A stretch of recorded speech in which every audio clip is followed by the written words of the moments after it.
Hi guys, we'll do the usual embargo please, so 10:30 embargo for this evening.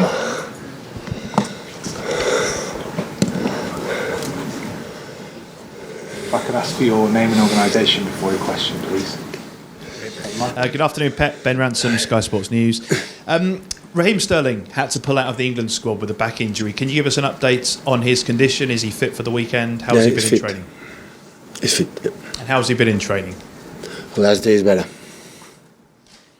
It's well known the club want to sign him up to a new contract. Why has the process taken so long? Because we've been talking to you about this potential new contract for nearly a year now.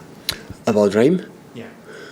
Well, it's well known that we are delighted about him. We would like to continue. The club asked me my opinion about that. We share our opinions, and after it's club and agent. Raheem agent, and I am outside, so I'm not involved. How much of a priority is it for the club, though, to get him to agree this deal sooner rather than later? Well, but sometimes this kind of thing needs their own time. So the important is that Raheem and his people know how delighted we are with him, but after that maybe it's happened, maybe not. You revealed in an interview in Spain that Kevin De Bruyne has that €250 million release clause. Given the way that transfer fees go up and up and up, is there a danger that someone might actually come in and pay that sort of money for him? No, I don't know what is his release clause. So the journalist, Jorge Valdano, asked me about, you will sell it for 250 million? And I said no, but it's my personal opinion. But here in England, there are not release clauses, so you have to negotiate with the club. So he doesn't have a release clause in his contract? No, I don't think so. Brilliant, thank you. I don't think so. Pep, yesterday Manchester City released their annual results, the finances, and within that it said that Sheikh Mansour had put in over £1 billion. What is he like as an individual? Because obviously without him, what we have here couldn't exist. No, the club could exist. The club could exist for all this. Yeah, that's true. That's why I said that he's the most important person to help us and all of us on Manchester City to make a step in front. So, of course, they decided and they invest and after they choose the right people. Because not just with the money you can do that, so the money is so important, but after they choose the right people from the beginning 10 years ago to make a step forward. How have you found him? You've met him, we've never met him, he very rarely comes to games here. How do you find him? Is he enthused by Manchester City? How is he? Well, he's a young person. I thought he would be older, he's young. His physicality is so strong, he likes the sports. And he follows us every weekend, every game. He knows. I was really impressed when I spoke with him.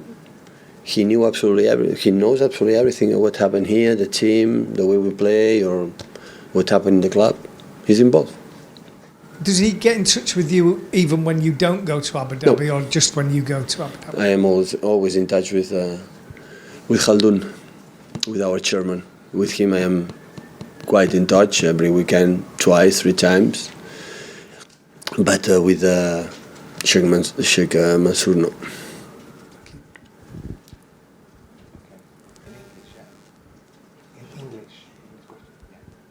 Hola, Pep, Enric Gil de Catalunya Ràdio.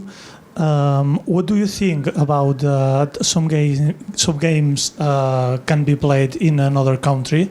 We have the recent example of Barça and Girona that will play in the United States. Do you think that it can condition the league? Well, I don't know. It's a question from the people there. So always there are in lights the first time. Maybe that's happening in Spain. It was the Super Cup finals playing in China, in Italy, for example, in other places. Now it's the first time it happened. The first night is always the news. But if it works, it's business. It's a sport, but it's business too. And if it works, maybe in the future more teams is going to happen, not just in Spain, in other countries. We will see. Hi, Pep. Pep, over here. You said a couple of times before the international break that you felt that the season starts for real now. Are you happy with how the squad is in terms of fitness and focus? Yeah. Even so, we start 1 month ago with a Community Shield final in 4 Premier League games, but now starting the terms, we start earlier and we have 1 week a game. Now we have every 3 days games, all the teams. So that's why I start everybody, to be focused what we have to do.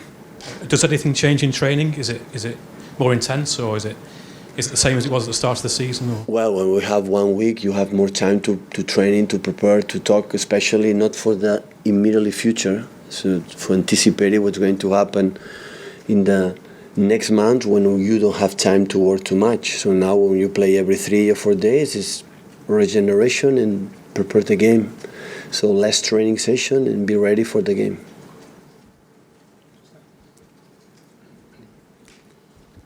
Hi, Pep. What major threats do Fulham pose to you this weekend? I'm really impressed.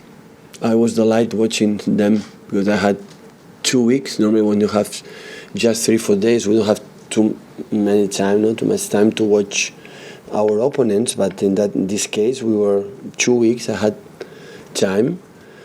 And I saw 3 games and I am really impressed. So I understand when I watch them the reason why they are in the Premier League. They are a real good players with Seric, for example, and of course experienced players in front with Mitrovic and so on. So, and the way they want to play is a team. It's not just long ball channel. They want to try. They want to make his own game. And I am pretty sure he's going to make a good season. I am pretty sure. Hi Pep, Andy Hampson here from the Press Association. Everybody fit? Well, okay. On Kevin then, how is he progressing in his recovery? Progressing well. He's not fit for tomorrow, but he's progressing well. The physio doctors told me he's getting well. So hopefully, the terms for 2 months and a half, 3 months, is going well. That's perspective. Okay, thank you. What I also wanted to ask you is, are you disappointed that Merseyside police haven't been able to identify anybody that was involved in the disturbances at Anfield? Sorry? The disturbances with the bus at Anfield in April. Are you disappointed that the police haven't? I'm not a police. The cameras were not good there. The guys with embargo for 10:30.